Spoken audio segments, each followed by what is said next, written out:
Gentlelady from Minnesota, Ms. McCollum, is recognized for an amendment.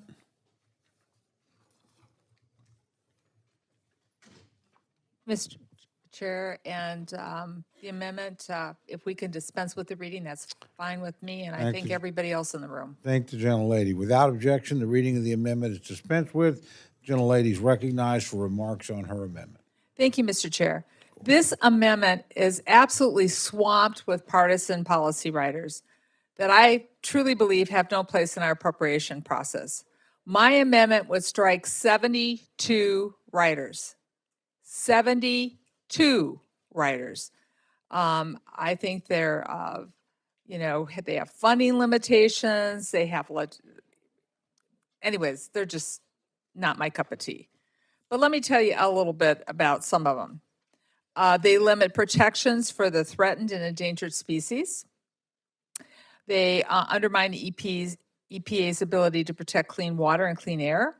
They block greenhouse gases reporting and clean energy developments. There are so many riders in this bill, I can't even begin to address them all in 5 minutes.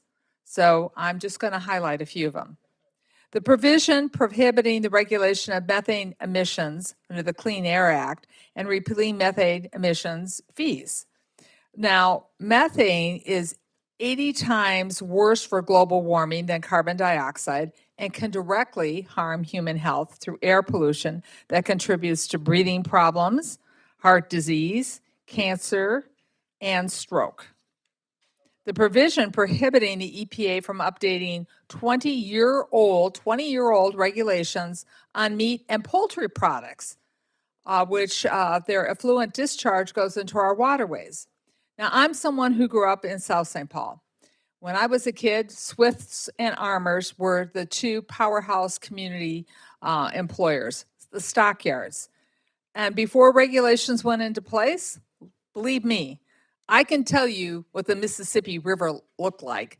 I can tell you living uphill when the winds were wrong, what it smelled like. So now, by having this rider in here, we're telling the EPA that they can't limit what's dumped into your waterways. At least 18 riders that tie up individual endangered species listing that interfere with habitat management plans, such as diverse grizzly bears, the northern long-eared bat, and native mussels, they're removed from the endangered species list. Provisions that mandate oil and gas development on public lands while also stopping leasing reforms that provide a better value for the taxpayer on the extraction of our natural resources. And then there's the riders to defund the Rainy River watershed mineral withdrawal to reinstate toxic sulfide ore mining leases within the Boundary Waters Wilderness. Well, you've heard me talk about that before quite often here. Submitting partisan riders without having science-based decisions in this arena, in the Rainy Watershed, allows foreign-owned mining conglomerates to pursue its interest over the demonstrated need to protect priceless clean water. What's even worse is it takes away the ability for our courts to even review these leases, taking away one of our checks and balances that's so important. And if you think I'm just opposed to all the riders in this bill because the outcomes are things I don't like, I'm going to point out there's a rider in here that would make a statutory change to the Ty Blatnick appraisals. That's up in the 8th Congressional District. Let me be clear. Minnesota would benefit by this rider, and I've supported legislation for it. But I applauded Senator Smith when she went about the right way and passed a bill on the unanimous consent calendar last December. And I was so disappointed when the Senate passed something over and the House didn't do its job. Using one-year funding to address bills that need statutory changes, folks, it's just the wrong way to legislate. So I ask my colleagues to support my amendment to strike all 72 of these inappropriate riders in the bill, and I yield back. Thank you, gentlelady. Gentleman from Idaho, Ms. Simpson, is recognized to address the amendment. Thank you, Mr. Chairman. It might not surprise you that I rise in opposition to this amendment. These are important provisions to somebody. We included these critical provisions in this bill: promote domestic energy production, expand access to critical minerals, rein in heavy-handed regulations at the EPA, limit abuse of the Endangered Species Act, and yes, it has been abused, and protect hunting, fishing, and recreational access. For these reasons, I must urge a no vote on this amendment. And I yield back. Thank you, gentlemen. The gentlelady from Maine is recognized to address the amendment. Thank you, Mr. Chair. I just want to rise in strong support of the gentlelady's amendment. This bill contains 72, as you heard, poison pill riders that run the gamut from striking DEI initiatives to negatively impacting endangered species, addressing climate change, and hindering the work of the EPA.